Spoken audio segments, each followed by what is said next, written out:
Hey hey hey, jangan lupa di like, comment, and subscribe. Dan klik tombol loncengnya di sini ya.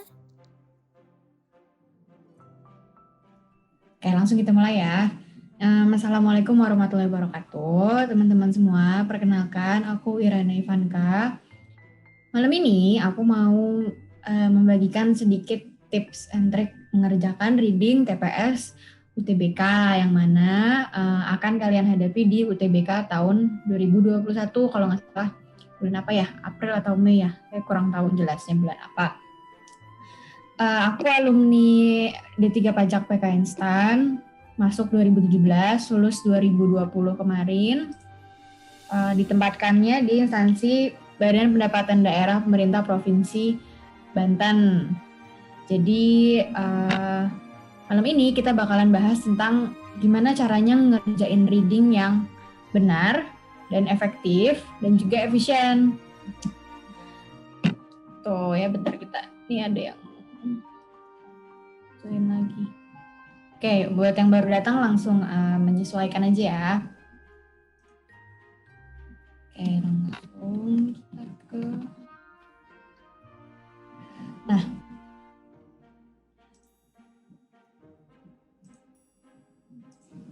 oke.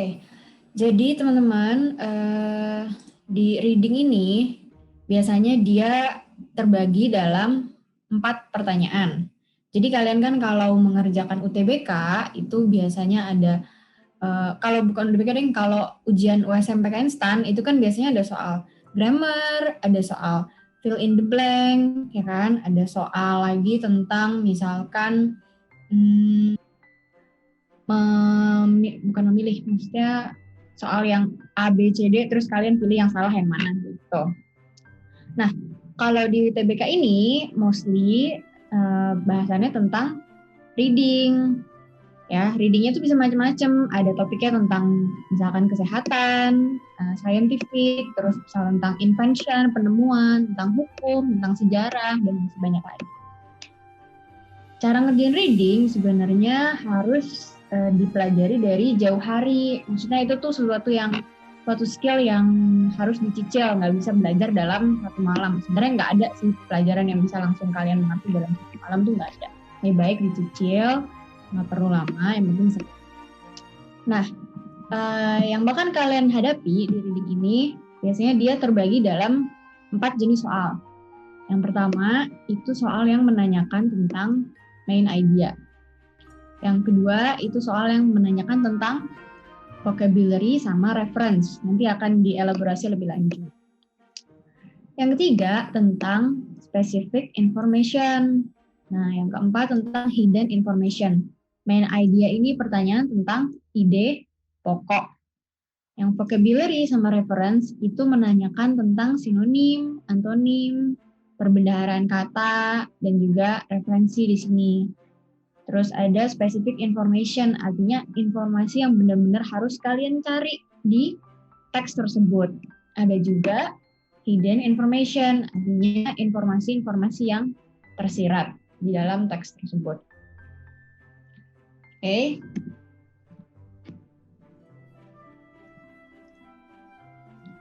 Nah, yang pertama, sebenarnya kalau misalkan kalian sudah terbiasa membaca dalam kehidupan sehari-hari, itu namanya casual reading, kalian sebenarnya nggak akan kesulitan dalam mengerjakan reading nanti. Karena apa? Karena ya mostly bacaan-bacaan seperti ini tuh dilatihnya dengan membaca sehari-hari. Contohnya nih, misalkan ada yang namanya casual reading sama yang exam reading. Jadi kalau misalkan casual reading, ya bacaan kalian sehari-hari. Nih perbedaannya bisa dilihat ya. Kalau casual reading itu bacaan sehari-hari, misalkan berita, novel, terus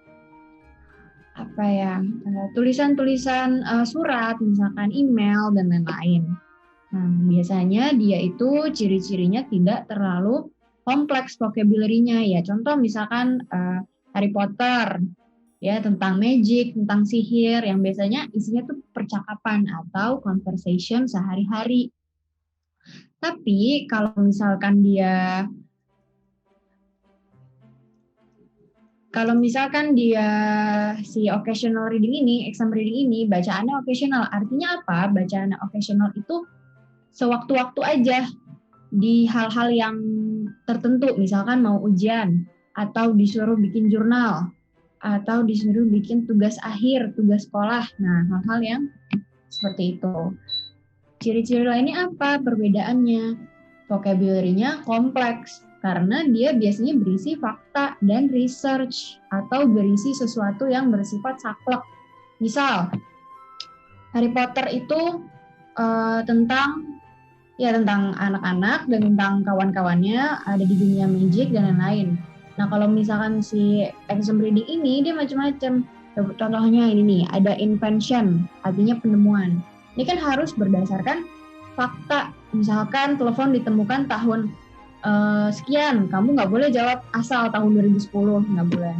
Misalkan ini ada juga tentang animals, ada juga tentang research of food promotion to children. Wah, banyak deh, luas topiknya.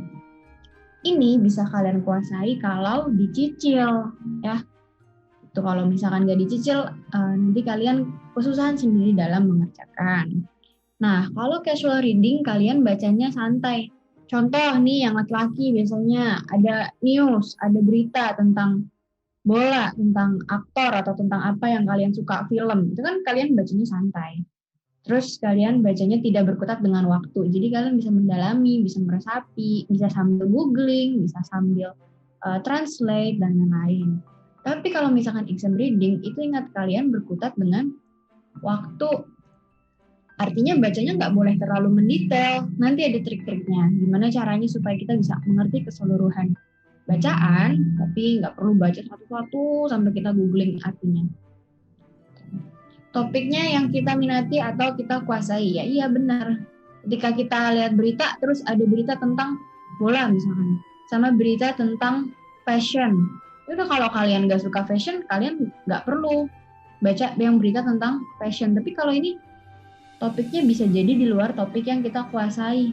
Kalian misal nggak suka fashion, tapi ketika ujian dikasih teks tentang fashion, ya mau nggak mau kalian harus baca, kalian harus coba pahami, kalian harus coba mengerti atau memahami arti dari maksud-maksud dari teks tersebut.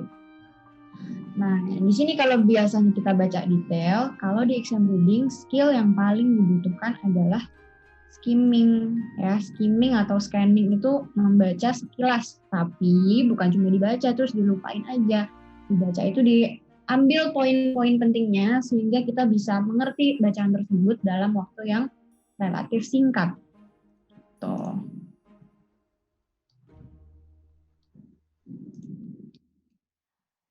Oke, nah bahasa Inggris dalam UTBK, kalau berdasarkan historinya, dia 100% tipe soalnya reading comprehension. Maka kalian harus meningkatkan skill reading, skill membaca. Nggak boleh cuma baca, harus dipahami. Utamanya ketika kalian latihan. Kalau udah di ujian nanti kan ketemu soal, ya udah kalian nggak punya pilihan. Dalam waktu berapa, misal 40 menit atau 25 menit, kalian harus jawab, ya jawab. Tapi selama latihan, kalian coba pahami sedalam-dalamnya teks tersebut karena waktunya banyak. Ya, ini contoh ada timetable, ada alokasi waktu ketika kompetisi UTBK 2020. Yang kita lihat ada penalaran umum, di sini ada jumlah soalnya ada 20, di mana 2 bacaan dikit. Ini bahasa Indonesia dan lain-lain ya. Penalaran kuantitatif 30 menit. Pemahaman bacaan dan menulis, ada soal seperti ini. Pengetahuan dan pemahaman umum 20 soal. 3 bacaan bahasa Indonesia dengan 12 soal dan 2 bacaan bahasa Inggris dengan 8 soal hanya dalam waktu 20 menit. Nah, ini yang tahun kemarin. Untuk yang tahun depan nanti kalian cari tahu infonya lebih mendetail ya. Bentar, masih ada yang di waiting room. Ada. Oke, tunggu dia masuk dulu. Oke. Nah, ini yang harus kalian kuasai. Gimana caranya dalam 25 menit kalian bisa baca 5 bacaan ini dan bisa jawab 20 soal. Itu kan waktu yang singkat. Kalian harus pasang strategi benar-benar. Kalian harus latih diri kalian di rumah. Kalau baca ini berapa menit sih? Saya kalau baca soal tentang sains berapa menit? Saya kalau baca soal tentang hukum berapa menit? Nah, kayak gitu. Jadi itu tadi sekilas gambaran besar bahasa Inggris dalam UTBK. Tapi walaupun yang keluar itu reading comprehension, bukan berarti kalian boleh skip belajar grammar atau vocabulary. Kan suka ada nih yang mentang-mentang. Karena reading ya udah ngapain belajar grammar, nanti juga ada bacaannya. Ngapain belajar vocab, nanti juga ada di situ kok, paling bisa menerka-nerka. Nggak bisa kayak gitu. Kalian akan bisa memahami reading sepenuhnya ketika kalian paham grammarnya dan kalian mengetahui vocabnya walaupun nggak semua. Yang penting pernah lihat deh atau ngerti sekilas gitu. Kayak misalkan ada kata punch. Ya, punch kan sebenarnya menonjok, tapi kalau kalian lupa-lupa ingat, aduh punch apa ya? Kayaknya memukul deh. Memukul, menonjok, atau menghajar ya. Itu kan mirip-mirip. It's okay. Nggak perlu tahu precise artinya apa. Yang penting kalian tahu, oh punch itu menonjok, bukan memakan. Nah, itu kan akan membantu kalian dalam membaca soal lebih efisien dan lebih efektif. Maka kesalahan pertama dalam sebenarnya mempersiapkan untuk mengerjakan soal reading, belajar grammar. Grammar itu apa sih? Grammar itu yang tenses, SPOK ya, verb, adjective, adverb, dan lain-lain. Kalau vocabulary itu adalah perbendaharaan kata. Jadi walaupun yang keluar cuma reading ini, kalian harus tetap cicil belajar grammar sama vocab. Grammar itu apa aja Kak? Vocab itu apa aja? Grammar itu ya misalkan tenses, terus tadi ada misalkan models, ada auxiliary, hal seperti itu. Kalian bikin aja materi-materi grammar, nanti ada listnya, kalian bisa pelajarin. Tuh. Kalau aku dulu tipsnya belajar misalkan gini, misalkan aku tahu ada 25 materi grammar. Misalkan ada tenses, terus ada misalkan models gitu, ada misalkan yang harus aku pelajari nih verb, oh besok adjective ya, besoknya lagi adverb. Nah, biasanya aku hitung nih, misalkan UTBK itu masih 30 hari lagi, nah aku bakalan bagi waktu belajarku untuk sehari belajar satu ini. Belajarnya juga nggak langsung dikebut semalam, enggak, belajarnya tuh paling kan sehari aku alokasikan 2 jam. Nah, 2 jam itu 1 jamnya belajar, 15 menit istirahat, terus sisanya 45 menit lagi mengerjakan soal. Kalau kalian mau lebih ya udah kalian kali 2 aja, jadi 4 jam dengan komposisi yang sama. Dengan dicicil kayak gitu, kamu bakalan terlatih dan gak bakalan mabok belajarnya, gak bakalan gumoh, gak bakalan kebanyakan. Itu kalau yang grammar itu. Terus sehari juga misalkan ditargetin juga kalian mau latihan soal berapa. Kalau vocab gimana? Berarti apakah harus menghafalin kamus? Enggak juga. Ya udah kalau misalkan vocab berarti aku mengalokasikan waktu sehari, misalkan aku hafalin 10 sambil dicatat, atau 15 sambil dicatat, atau 20 sambil dicatat. 5 pagi, 5 siang, 5 sore, 5 malam. Biasakan diri kamu untuk mengerjakan sesuatu secara repetisi, secara berulang-ulang. Maka kamu bakalan terbiasa belajar dan terbiasa untuk menata waktu kamu. Oke, yang kedua, malas baca. Kalian keburu lihat teksnya banyak duluan. Misalkan soal reading teksnya sebanyak ini, soalnya cuma sekian gitu kan. Nah, kalian jangan bela-belain males. Maksudnya daripada kalian nanti nggak bisa ngerjain di hari H, mendingan kalian paksa-paksain deh baca sekarang gitu. Makanya aku bilang ini pilihan. Mau males baca dan kasih effort belajar sedikit lebih banyak, atau malas lihat teman-teman nanti bisa ngerjain meanwhile selama kita cuma bengong stuck lihat soal. Ya tergantung diri kamu. Tuh. Saran yang ketiga adalah jarang latihan menggunakan batas waktu. Nah, ini biasanya mentang-mentang di rumah, mentang-mentang lagi pandemik, lagi karantina, kalian santai-santai aja ngerjainnya. Padahal otak kita juga butuh dilatih dalam keadaan tertekan. Ya udah, ketika kamu tahu ini 25 menit dengan komposisi mana tadi? Yang bawah ya. Ini 20 menit dengan komposisi seperti ini, ya maka simulasikan aja. Seolah-olah setiap hari kamu latihan, kamu bisa mengerjakan soal-soal sebanyak ini gitu loh. Ya, 20 menit dalam soal sebanyak maka otak kalian tuh nggak bakalan kaget ketika nanti ngerjain. Kalian juga nggak bakalan nervous. Karena ya udah, karena udah terbiasa latihan seperti itu. Oke.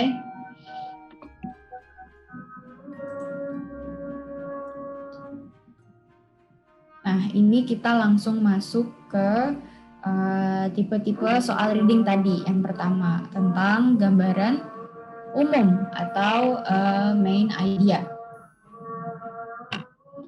Coba dilihat-lihat dulu, nanti habis ini aku jelasin. Contoh-contoh questions-nya.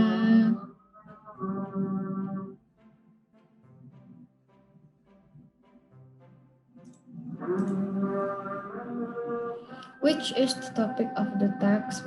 Ini hanya contoh ya, nggak ada teksnya karena aku pengen nunjukin aja bahwa ini loh soal yang bakalan kalian hadapi nanti.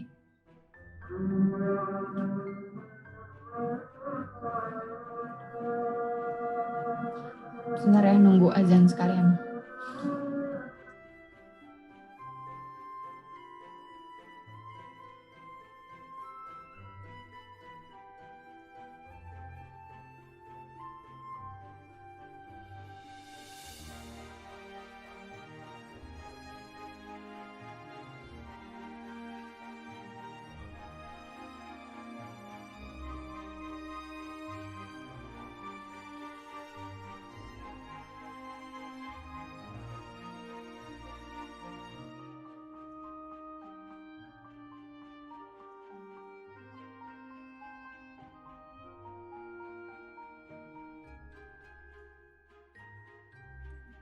Oke, lanjut.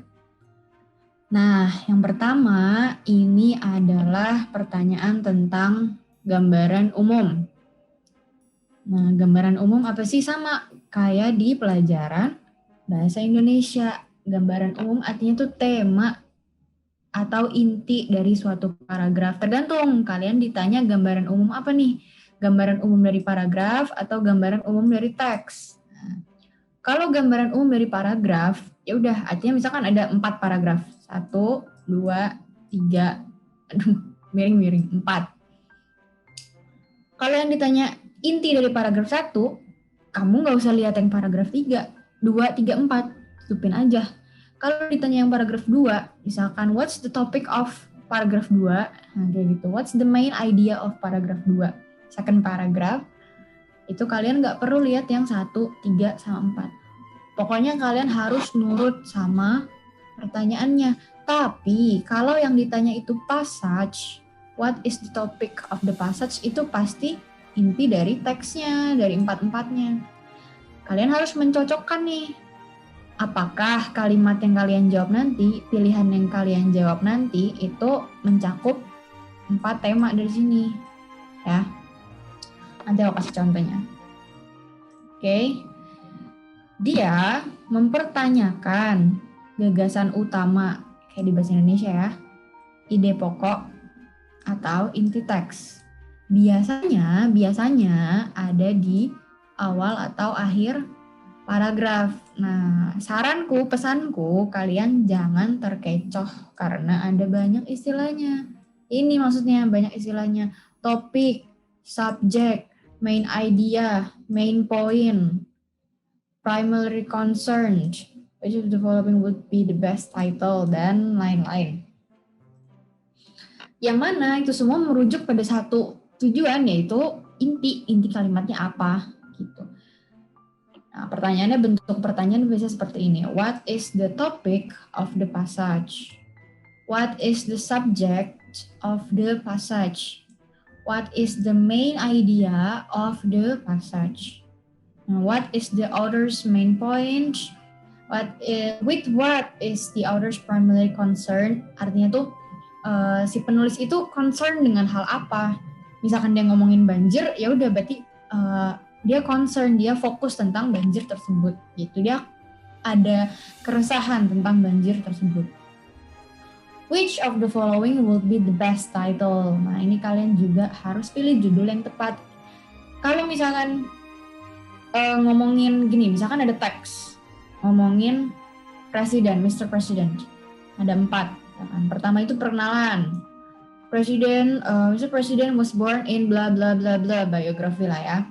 Yang kedua, masa-masa sekolahnya, SD, masa-masa SD. 3, masa-masa SMP. Keempat, masa-masa SMA. Kelima, masa-masa kuliah. Kira-kira intinya apa? Intinya kan tentang presiden dan riwayat pendidikannya. Bukan presiden dan riwayat pekerjaan.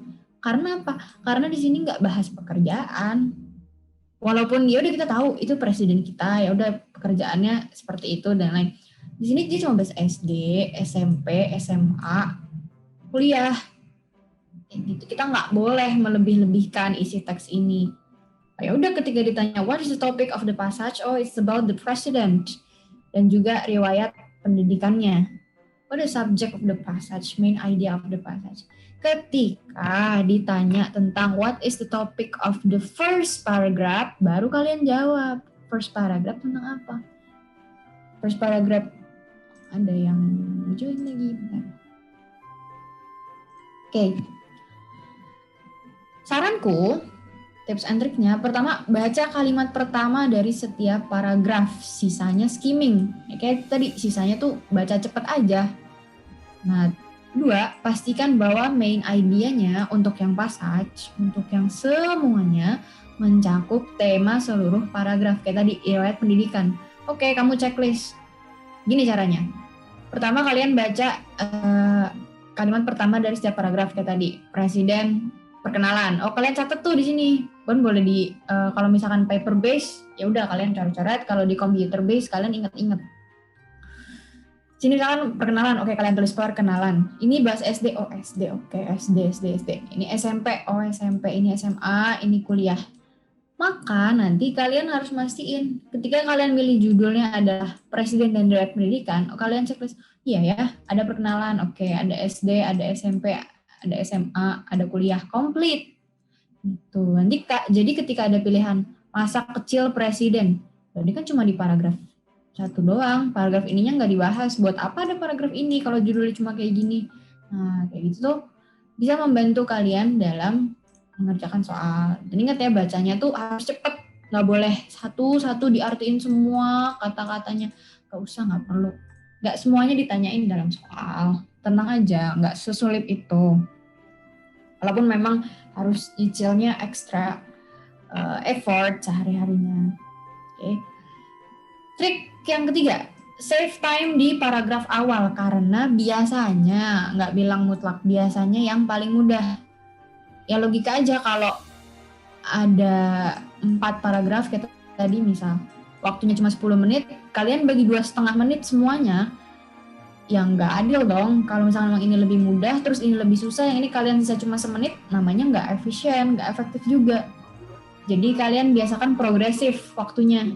Misal, paragraf 1, 1 menit atau 1,5 menit, paragraf 2, 2 menit, paragraf 3 menit, paragraf 4 menit, kayak gitu kalau cukup. Tuh, intinya save time di paragraf awal. Jangan merasa, oh ini gampang, oh ini aman lah nanti paragraf 4. Nggak kayak gitu cara bekerja ketika ngerjain soal reading.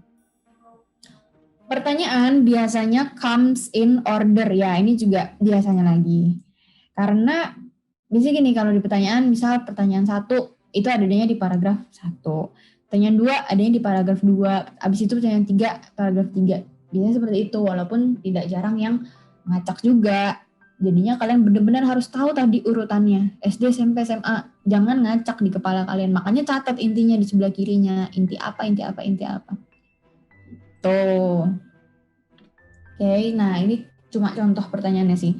which is the topic of the text. Nah gitu kan, biasanya dia itu cuma satu kalimat kayak gini, satu frasa kayak gini, the body's progression, function of autolysis, bla bla bla bla bla bla. Oke. Untuk yang ini, teman-teman ada yang mau ditanyain dulu?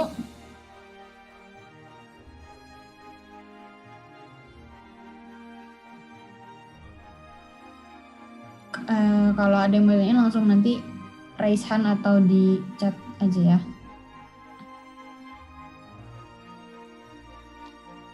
Oh ini apa? Oh itu absen. Oke. Kalau misalkan gak ada yang nanya, kita lanjut ke yang tipe soal kedua. Ini ingat-ingat ya. Pertama, baca kalimat pertamanya aja, sisanya skimming. Kedua, pastikan main idenya mencakup tema seluruh paragraf checklist tadi. Ketiga, save time di paragraf awal karena biasanya yang paling mudah. Keempat, ingat-ingat pertanyaan biasanya comes in order. Jadi kalian harus tahu persis urutan in the text-nya seperti apa. Oke, yang kedua, pertanyaan tentang vocabulary atau pronoun reference biasanya menanyakan tentang makna, sinonim, antonim, atau rujukan. Oke, rujukan ini nanti kesininya. Nah, biasanya nanyain makna nih, what does the word asymmetric mean? Nah, kayak gitu. The word asymmetric dalam line itu baris ya. Jadi nanti ketika kalian kalau misalkan ini kan paragraf nih, ya segini misalkan paragraf 1, paragraf 2. Nah, ya udah. Kalau ini paragraf 1 berarti di sini. In first paragraph gitu. Kalau second paragraph berarti di sini.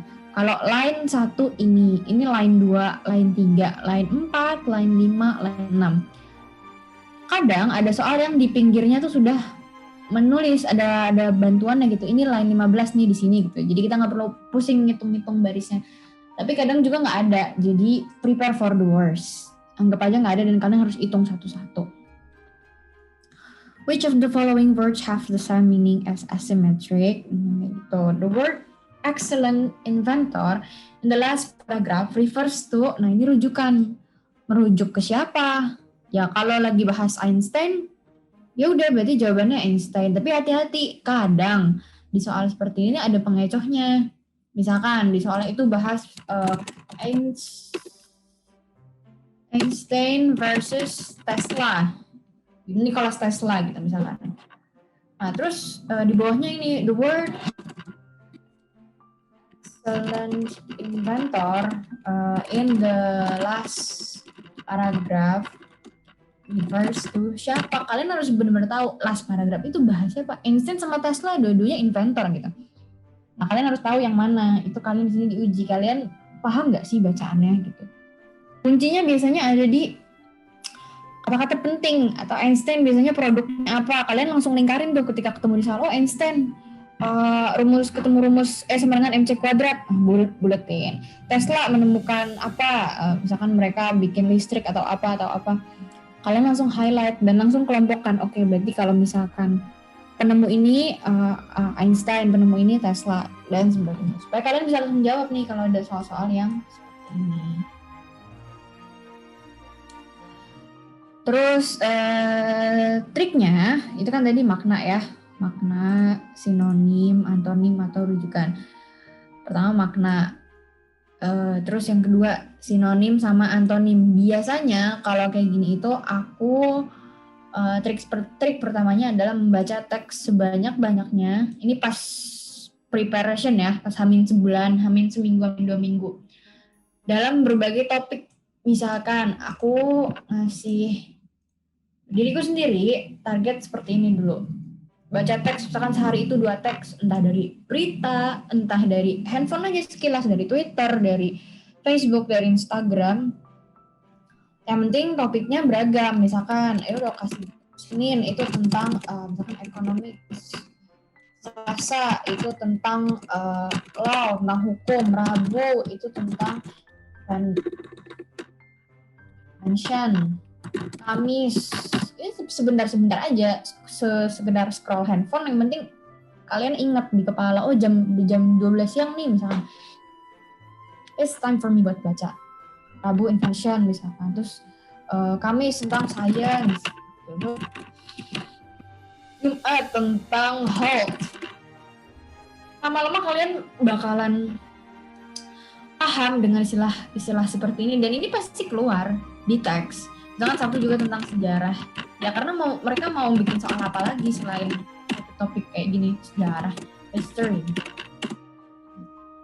Karena mereka ini masing-masing punya term tertentu. Misalkan di economics ada inflation.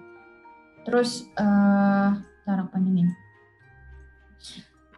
Ada inflation, ada money laundering, misalkan pencucian uang. Kalau kalian nggak tahu, kalian bakal bingung, stuck ketemu di soal ekonomi nih, nggak pernah baca apa sih inflasi gitu, apa sih bla bla bla.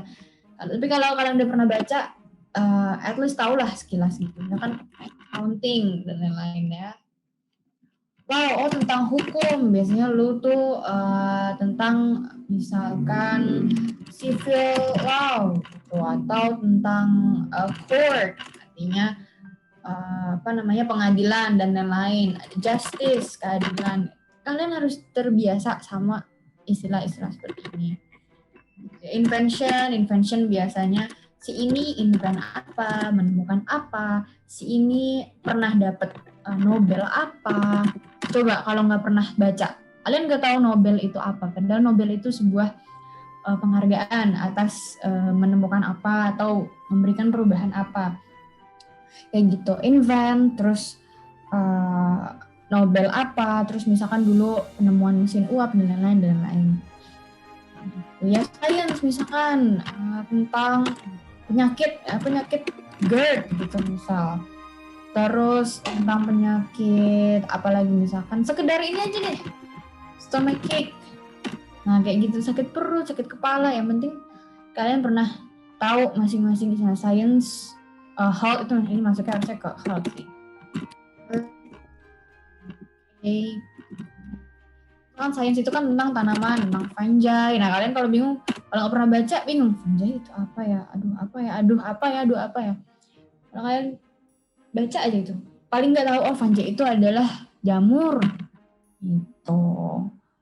Dan lain ya, history tentang misalkan French Revolution, terus tentang Russian Empire. Kalian kalau pernah baca dijamin lebih gampang untuk mengerti di soal. Itu ya, ini untuk vocabulary kalian, dan dicatat karena hasil mencatat itu ada yang bilang kalau kita mencatat itu kita 7 kali lebih ingat daripada sekedar googling terus ya udah sekilas lupa itu. Catat aja, misalkan hari ini nemu tentang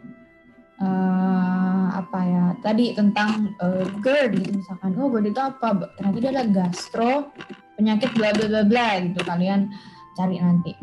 Misalkan terus kalian tentang kayak tadi asimetrik.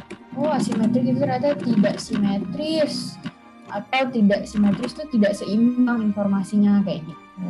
Dan memang ya menulis bakalan bikin otak kalian lebih terasah dan lebih mudah mengingat karena ada bantuan kinetik juga dari tangan. Tuh. Oke. Itu ya tentang vocabulary atau pronoun reference. Nah, tentang pronoun reference juga penting nih. Misalkan kalian udah tahu I, you, we, they, terus he, it. Nah, ini harus sangat amat mendasar. Kalian harus tahu bahwa they itu orangnya banyak. Terus ketika ada those itu berarti untuk barang yang banyak. Ada this itu untuk barang juga yang banyak. Hal seperti ini bakalan membantu kalian. Jadi misalkan they itu siapa? Refers kemana? Ya udah kalian jawab bahwa they itu sama dengan Ana dan Ani. Karena kalian tahu they itu 2 orang, bukan cuma anak doang. Itu kan bakalan save yourself ketika ngerjain soal, bahkan menyelamatkan kamu di soal-soal seperti itu. Jadi penting kan gramarnya dan vocabulary-nya walaupun itu reading tuh. Jadi memang itu fondasinya dan gak bisa ditinggalkan. Oke?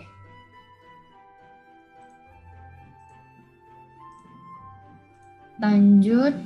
Nah, ini tentang informasi spesifik. Ini biasanya pertanyaan yang sering ditanyakan. Kak, baca teksnya dulu atau baca soalnya dulu? Bebas, terserah kalian, tapi aku sangat amat menyarankan baca teks kayak tadi, sekilas. Misal nih sebuah teks ya, paragraf 1, 2, 3, 4. Baca teks, tentang history, misalkan, Einstein, oke, nemu jangan Einstein, Alexander Graham Bell, nemu telepon, oke, ini barang temuannya, ini dia bisa menemukannya kenapa, ini teleponnya dimanfaatkan apa aja, udah gitu dong. Baru baca pertanyaan. Ya, jadi bacanya 30 detik, 1 menit lah baca kayak gini. Jadi nggak usah baca detail, kalian baca sampai segini-gininya kalian tahu satu-satu kayak gini. Jangan, karena percuma kalian ngelihat soal, kalian lupa ini semua pasti buyar. Kalian fokus ke sini, aduh soalnya apa ya? Tadi di paragraf mana? Balik lagi, baca lagi. Soal nomor 2, paragraf balik mana? Baca lagi. Sia-sia yang udah kalian baca. Jadi aku sarankan skimming, baru baca pertanyaan, baru ketika kamu, oke, ini pertanyaannya lampunya dipakai buat apa nih gitu kan. Kan karena tadi kalian udah catat nih di samping sini. Pertama, misalkan, kalian ini catat tentang Einstein lagi. Graham Bell. Graham Bell tuh telepon ya.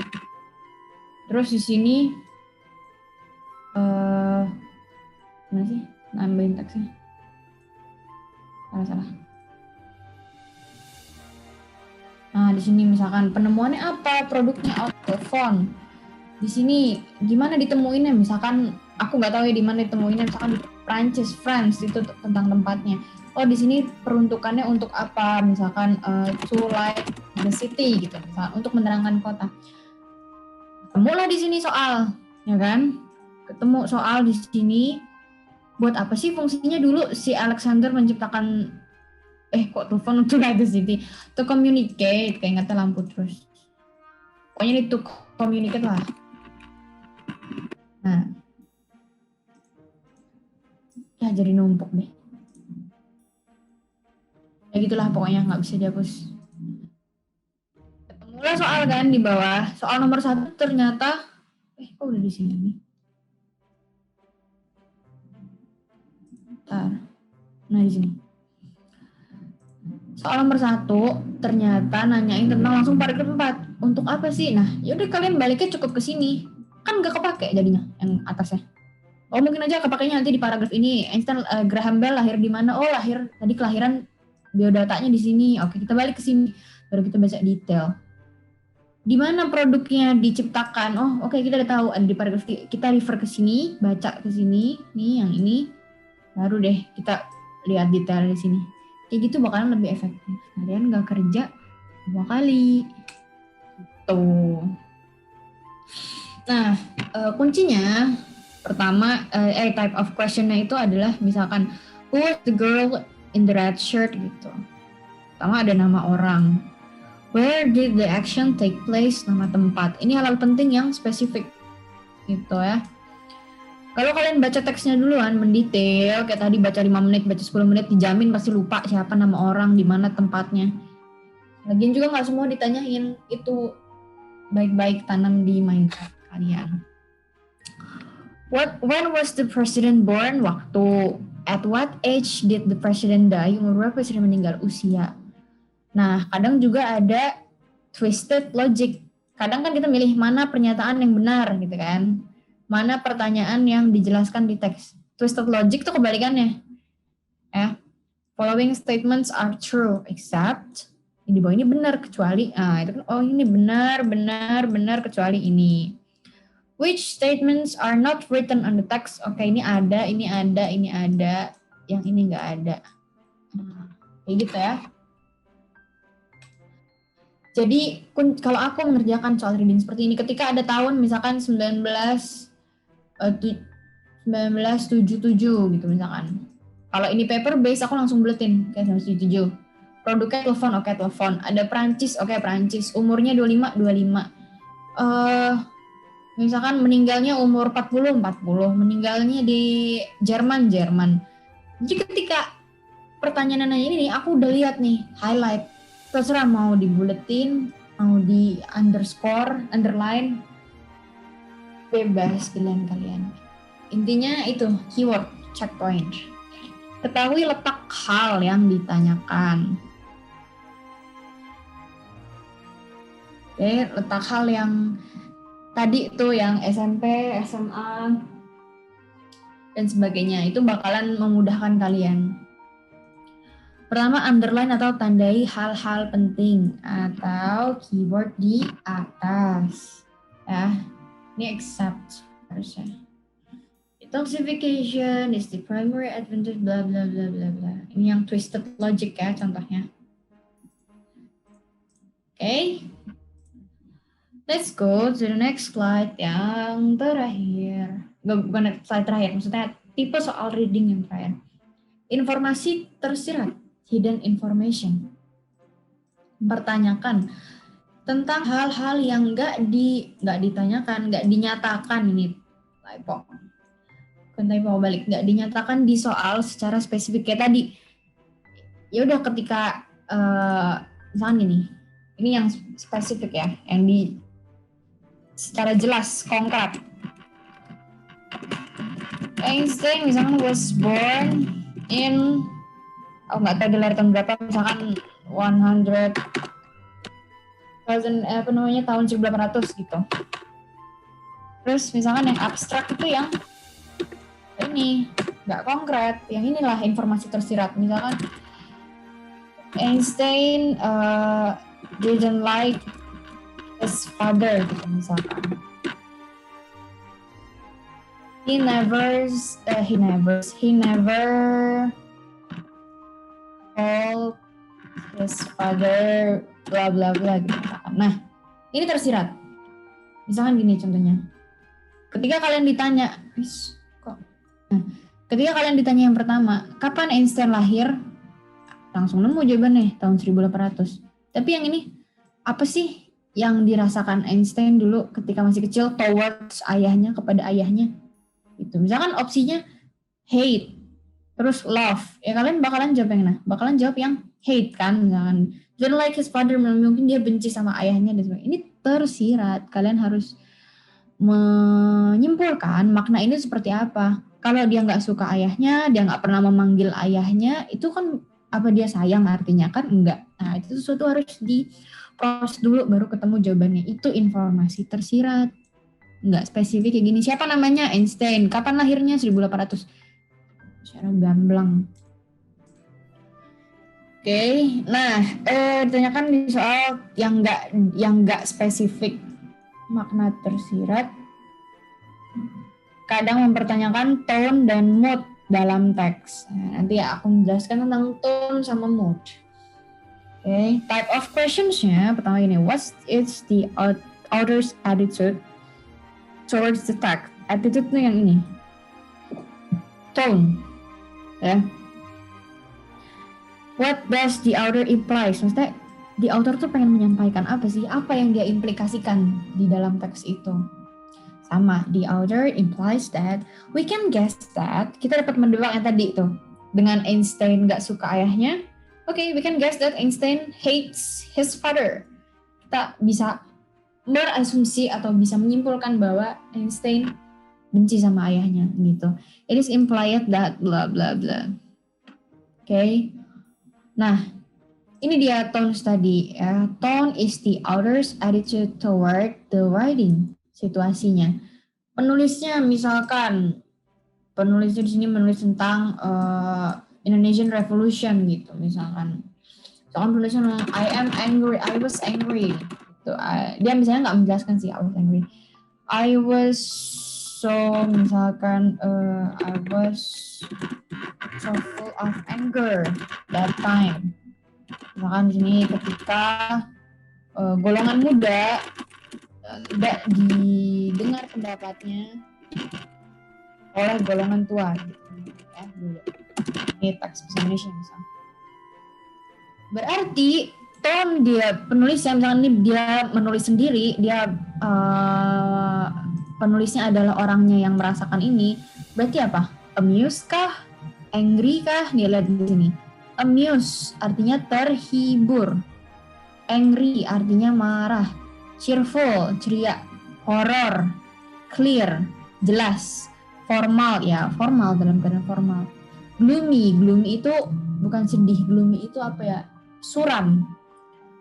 Humorous, lucu, informal, santai. Ironic, ironis. Light itu ringan bawaannya. Matter of fact, berhubungan dengan fakta dan lain-lain. Ada sad, sedih, serius, suspicious gitu. Suspicious itu curiga, witty, dia cerdik dan sebagainya. Jadi kita memposisikan diri, ini penulisnya ngerasain apa nih waktu nulis ya. I was so full of anger, jelas angry, marah. Gak mungkin dia cheerful kalau dia marah kok. Ketika golongan muda tidak didengar pendapatnya oleh golongan tua, dia sangat marah. Gak mungkin dia ngelawak di situ, jadinya humorous. Oke. Gak mungkin playful. Ya, itu tadi tone. Jadi perasaan si penulis dalam penulisan tersebut. Mood itu adalah general atmosphere. General atmosphere itu artinya kalau tone itu ke autornya, ke penulis. Kalau mood itu ke kalian yang membaca. Setelah membaca kalimat ini, gimana sih perasaan kalian? Gitu. Gimana sih teks ini terhadap kalian? Apakah menakutkan kalian? Apakah bikin kalian frustasi, depressed? Misalkan kalian baca tentang mutilasi di sebuah tempat, itu kan nggak mungkin happy, joyful. Itu bikin kalian apa sih? Misalkan penulisnya marah, penulisnya dari sisi keluarga korban, oke? Berarti tone-nya apa? Angry, tone-nya sad, tone-nya horror. Nah, teks itu membuat kalian apa? Itu membuat kalian frustasi. Ya ampun, mutilasi ya, kasihan keluarganya ya. Nah, itu mood. Ya bisa dibilang tone itu dari penulis, mood itu dari kaliannya. Romantic, sentimental. Jadi mellow, melankoli dan lain-lain. Okay, that's it tentang informasi tersirat. Kayak gitu ya. Posisikan diri sebagai author, orang ketiga. See the bigger view. Kalian lihat dari jauh teksnya itu, apakah dia bunyinya marah dan lain-lain. Perhatikan diksi dan kata yang digunakan. Tadi didn't like, ya udah artinya hate, nggak suka. Ketika dia like, oke, artinya ada interest, ada kesukaan. Gitu. It is implied, nah biasanya kata-katanya gini. Dari soal aslinya seperti itu. Oke, itu teman-teman tadi tipe-tipe soal reading. Nah, habis ini kita bakalan coba untuk mengaplikasikan soal reading tersebut ke dalam teks yang sesungguhnya. Sebelumnya ada yang mau ditanyain dulu? Coba kalau paham, bilang dulu. Paham di chat. Aku mau lihat siapa yang masih online. Paham Kak, Baris. Halo, paham. Irfan Wiguna, Dio. Oke, pada rajin-rajin ya, belajar malam-malam. Semoga rajinnya berbuah manis nanti. Masuk di PTN yang kalian mau, PTN, PTK yang kalian. Amin. Yuk, lanjut. Oke, ini ya. Practice makes perfect. Ingat, terapkan apa yang kita udah pelajarin tadi. Ya. Pertama, nggak usah baca detail, baca aja nih. Forests have the ability to regulate water systems, bla bla bla. Kita cuma tahu forestnya doang nih misalkan. Oke, forest, hutan.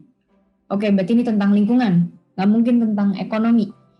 Nggak mungkin tentang hukum. Nggak mungkin tentang history. Oke, misalkan bagi kalian yang nggak suka history, oh aman lah, aman. Nggak suka ekonomi, oke aman. Kayak gitu ya. Have the ability to regulate water systems. Kalian nggak apa-apa nggak ngerti regulate, nanti juga ketebak sendiri. Water system, oh hutan, air. Oke, hutan berarti mengatur jalannya air. Gitu. Kalau kalian udah stuck gitu, kalian mentok, kalian perhatikan kalimat-kalimat yang ada di sekitar dia, kalimat pendukung. Oh, erosi. Kalian cuma tahu erosi itu apa sih? Pengikisan tanah. Ya kan? Ya berarti hutan itu prevent erosion. Kalian nggak tahu artinya prevent, ya nggak masalah. Mending kalian tahu erosi. Oh, hutan itu kan mencegah erosi. Oh alah, berarti prevent ini mencegah. Itu bukan memicu erosi. Dari sini kalian tahu. Gitu ya. Flood, oh flood banjir. Oh oke, berarti bener nih. Forests have the ability to mengatur air, mencegah erosi, mencegah banjir.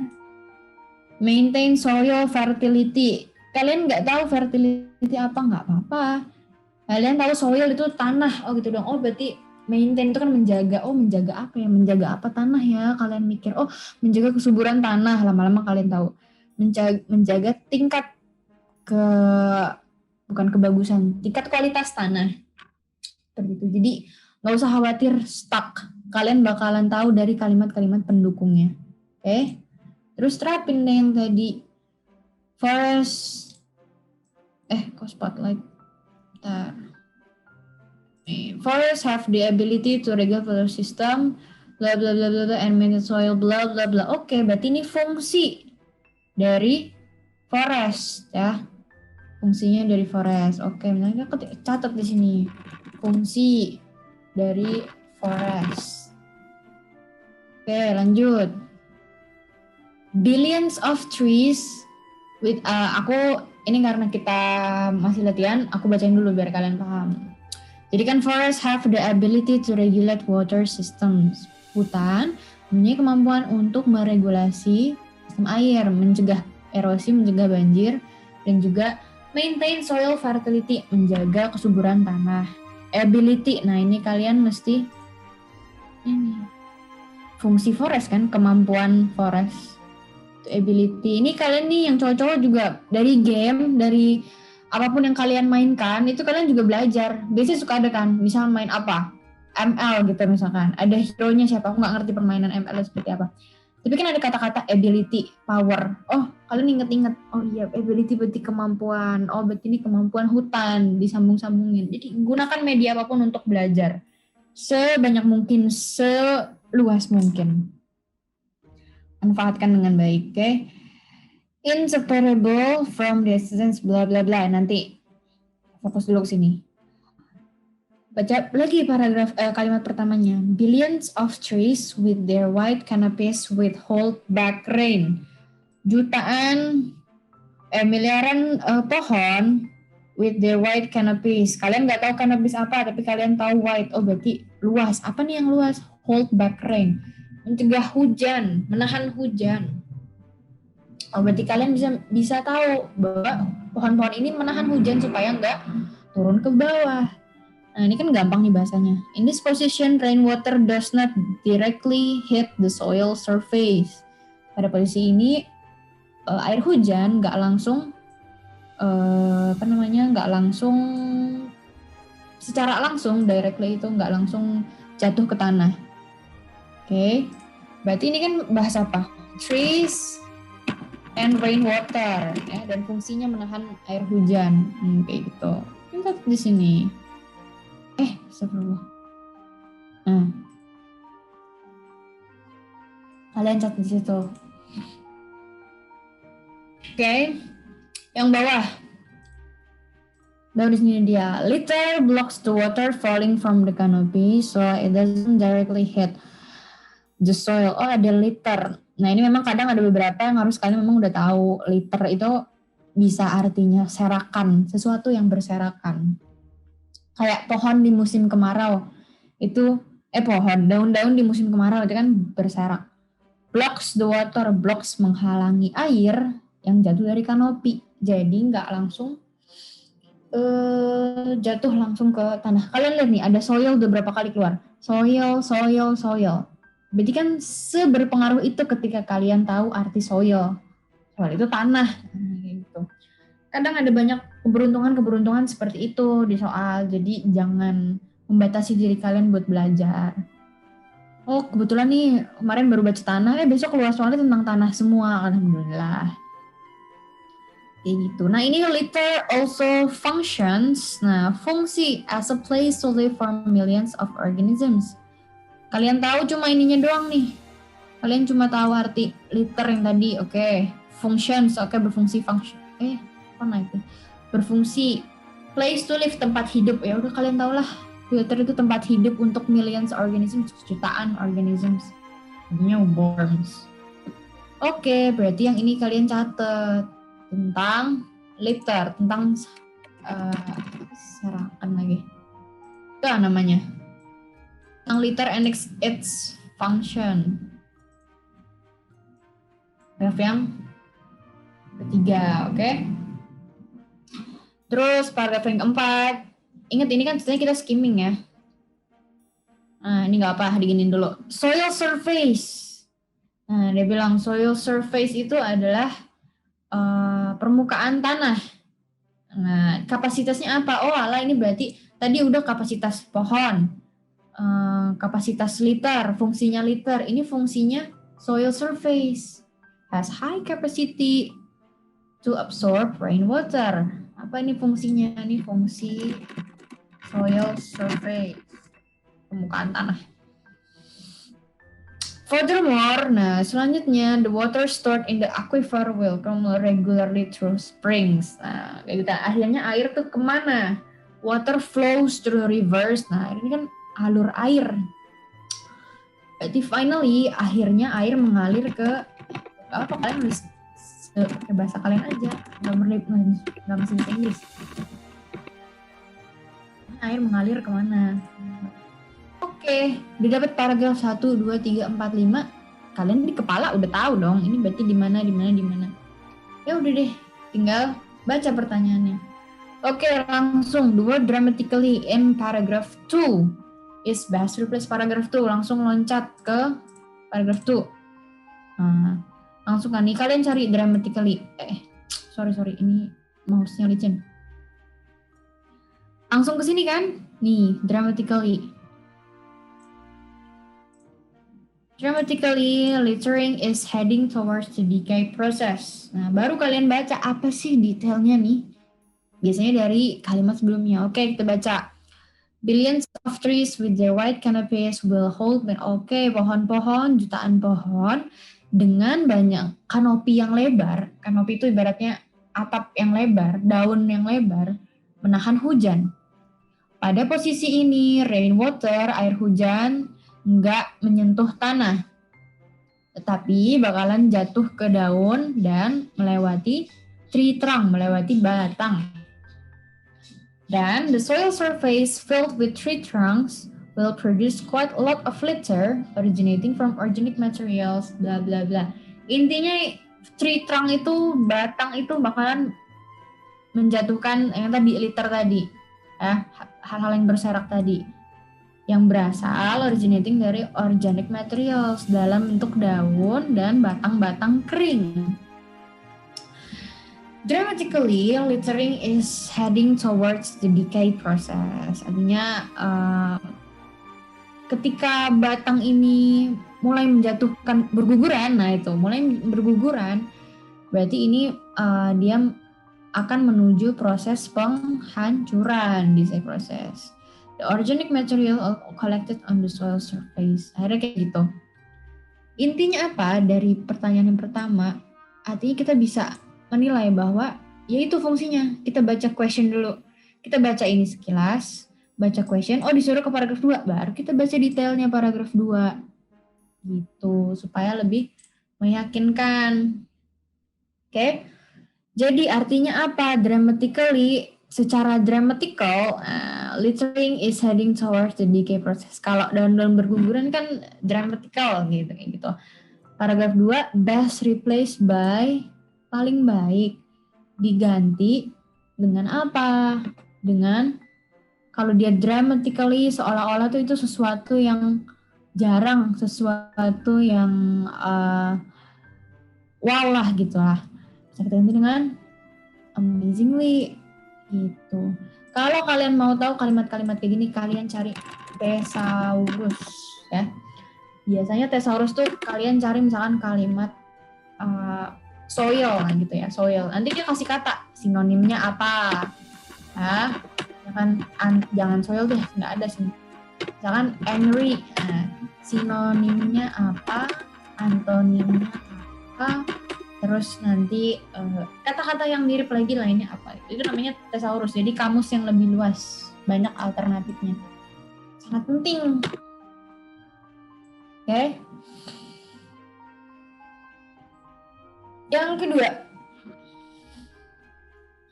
What is the main idea of the passage? Nah, baru tuh.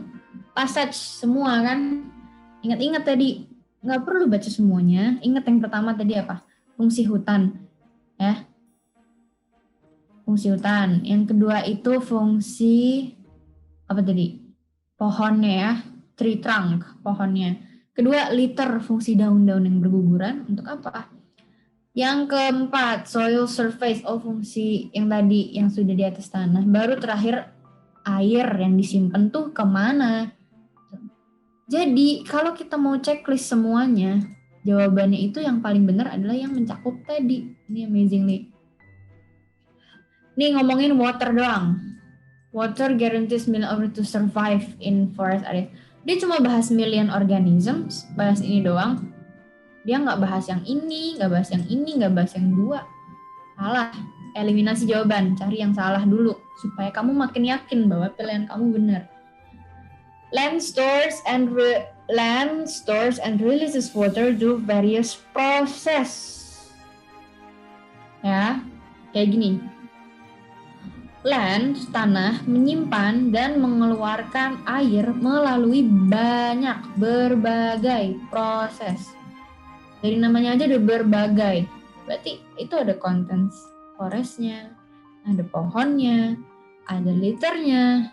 Tadi yang next itunya ada waternya, penyimpanan air dan segala macam. Oke, ini qualified, bisa jadi. Simpan dulu. Kita cek lagi yang C, liter gradually flows water to the soil surface. Ini cuma liter doang, liter kan di sini doang. Nggak dibahas nih. Nggak dibahas. Oke, eliminasi. Trees store water to fulfill human daily needs. Ya bener sih, pohon. Pertama ini bacanya pohon doang, itu salah. Kedua, fulfill human daily needs. Ya oke, air, kita butuh air. Kita tahu bahwa di dunia nyata itu humans butuh air. Humans butuh hutan untuk napas, oksigen, dan lain-lain. Tapi soal ini kan nggak dibahas. Nah itu poin penting juga tuh. Poin pentingnya nurut sama teks. Kalau di teks nggak ada B, C, D, jangan ditambah-tambahin. Kalau di teks cuma A, berarti jawabannya A.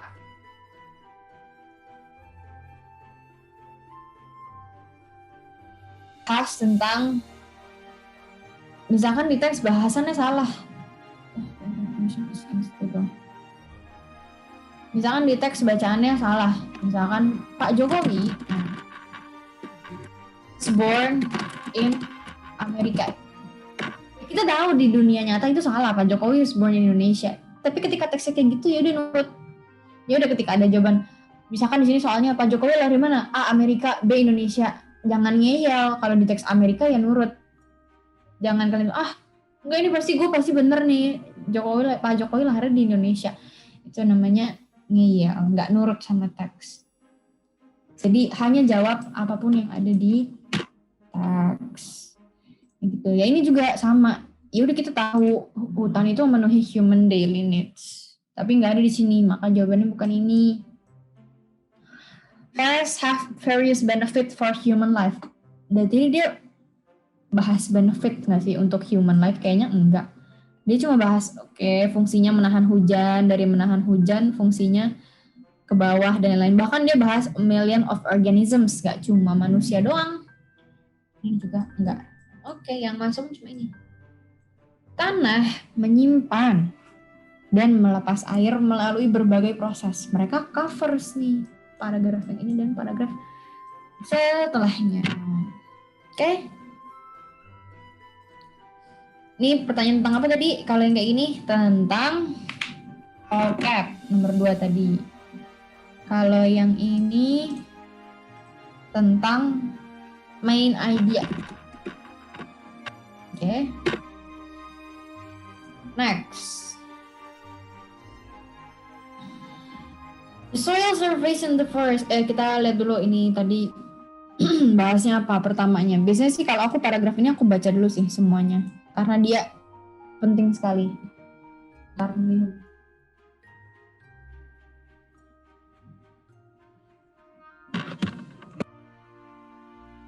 dia penting. Pertama, ada fungsi hutannya.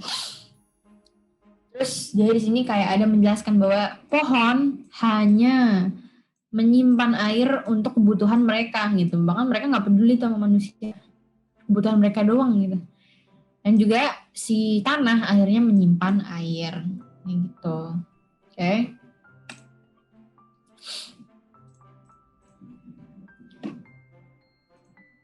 Soil surface, nah in the forest has high capacity to absorb rainwater.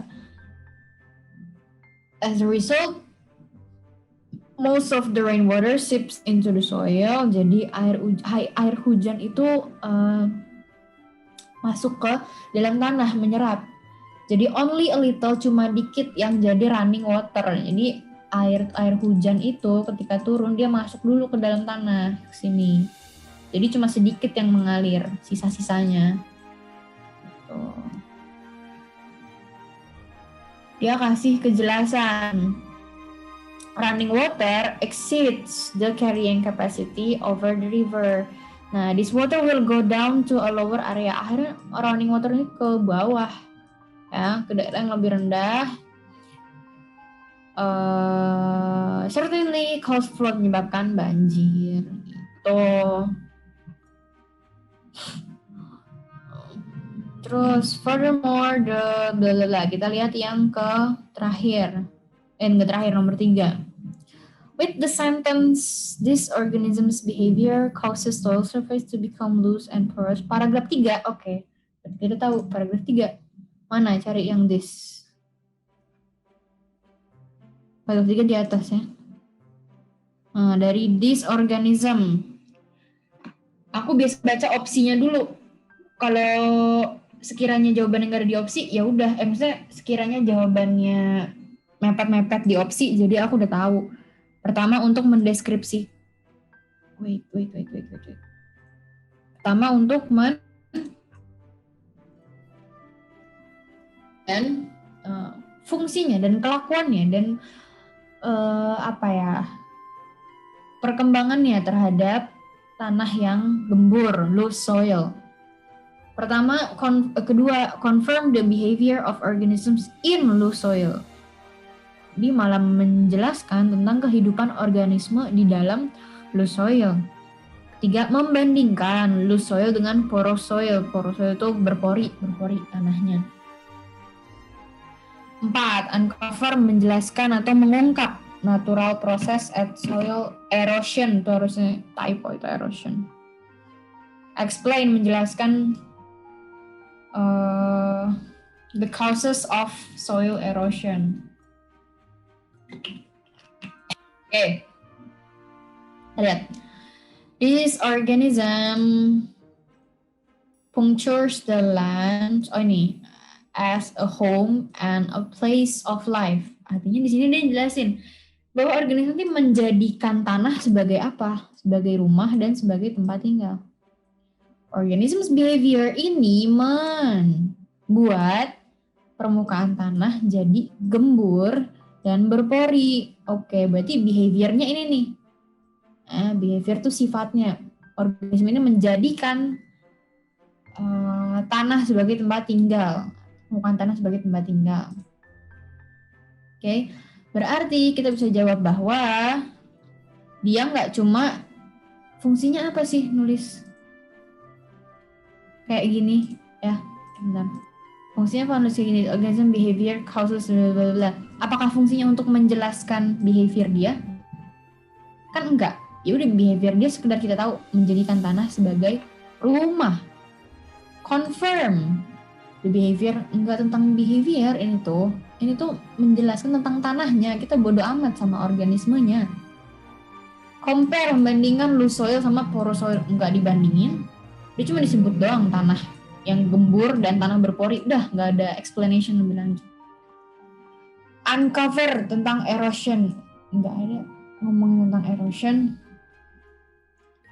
Natural prosesnya tuh ya udah sesuatu yang dijelaskan di sini, bukan tentang si penjelasan si ini tadi, organismenya tadi.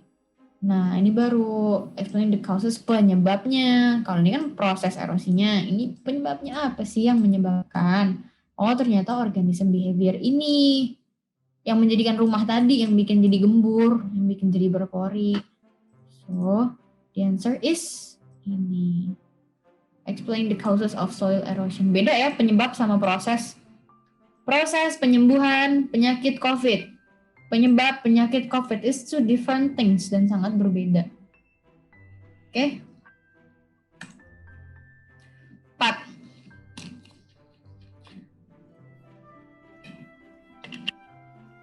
Tadi ini soalnya berarti tentang apa? Intense to motivates, berarti 2 ini tentang hidden informations. Yang spesifik bisa sih ini. Yang ini hidden. Ya.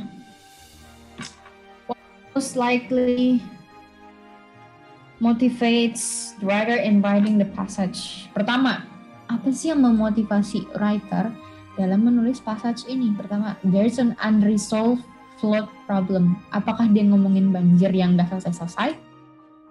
Kita cek. Mana banjir? Flood, cari flood. Nih, flood. Tapi dijelasin dong ya udah hutan itu mencegah erosi, flood dan sebagainya. Nggak dijelasin bahwa ini di Jakarta ada banjir yang nggak selesai, walaupun lagi banjir di Jakarta dan lain. Nggak usah, berarti apa ya? Nggak usah so tahu ibaratnya.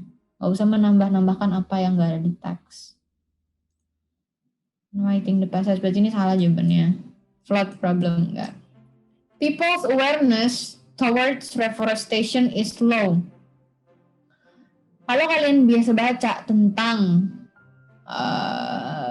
hutan, tentang alurnya, kalian bakalan tahu reforestasi itu adalah proses ketika hutan yang gundul menjadi hutan kembali. Reforestasi. Yang mana bukan merupakan inti dari bacaan ini. Lagian nggak dibilangin juga people's awareness is low. Kata siapa? Kata siapa orang-orang Indonesia nggak aware sama deforestasi, sama forestasi? Kata siapa orang-orang Indonesia? Bisa aja orang Indonesia pada peduli, gitu. Nggak ada di teks ini, tidak dijelaskan di teks, maka tidak patut menjadi jawaban. B. Not many people understand the benefits of water for forest. Nggak banyak orang yang mengerti bahwa apa itu manfaat air bagi hutan ini juga nggak dijelaskan. Bisa jadi orang Indonesia nggak ngerti, bisa jadi juga mengerti, tapi di soal ini nggak dijelaskan sama sekali. Tuh. There is fallacious concept. Fallacious tuh sesat. Konsep that trees store large amount of water. Ada konsep yang sesat bahwa pohon-pohon itu menyimpan air yang besar, menyimpan air yang banyak. Ini kalau kita baca lagi ke atas, ada di sini jawabannya. Pentingnya paragraf 1. Dia jelasin bahwa trees only store water for their own needs. Nih dia kayak mau klarifikasi ke orang. Selama ini yang kalian kira pohon itu menyimpan air untuk kita semua, ternyata dia cuma nyimpen buat dirinya sendiri. Yang save air itu sebenarnya tanah, bukan pohon. Gitu. Makanya dia mencoba untuk mengklarifikasi miskonsepsi yang ada di masyarakat. Dia menjelaskan di sini, low trees to only store water for their own needs and the land saves water. Itu makanya jawaban dia adalah yang nih. Fallacious concept that trees store large amount of water. Orang-orang tuh ngiranya trees menyimpan air yang banyak bagi manusia. The information about the information is not available. Kata siapa? Nggak ada informasi. Bisa jadi nggak ada, bisa jadi juga ada, tapi tidak dijelaskan di sini. Kecuali dia menjelaskan bahwa Ministry of Menteri Kehutanan, Menteri Lingkungan gitulah Indonesia menyayangkan tidak adanya informasi. Misalkan dia jelasin gitu, ya oke, ini benar, oke, not available karena dijelaskan di sini. Tapi karena nggak dijelaskan, ya berarti bukan ini jawabannya. Seperti itu teman-teman. Itu tadi kita udah coba untuk mengulik soal-soal reading dan mengimplementasikan ke fase seperti ini gitu. Itu aja buat malam ini. Dari aku sih banyak-banyakin perhatiin yang ini ya. Mana tadi? Nih, yang ini nih. Belajar grammar sama vocab dan lain. Aku mau ini deh. Aku mau kalian resume apa yang harus dilakuin dan tidak harus dilakuin. Coba satu-satu. Berarti kita harus apa di sini? Kalau misalkan untuk mengerjakan soal reading, coba dari aku duluan. Misalkan harus belajar grammar. Terus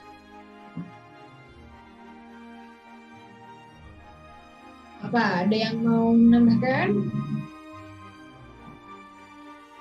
Harus tetap belajar grammar. Terus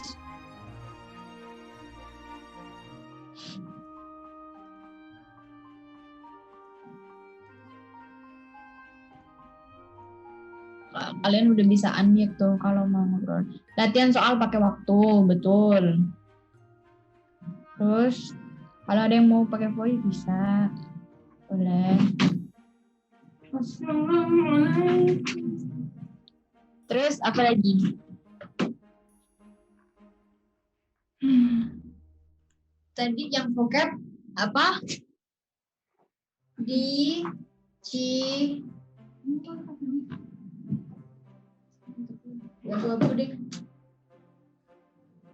Dicicil ya.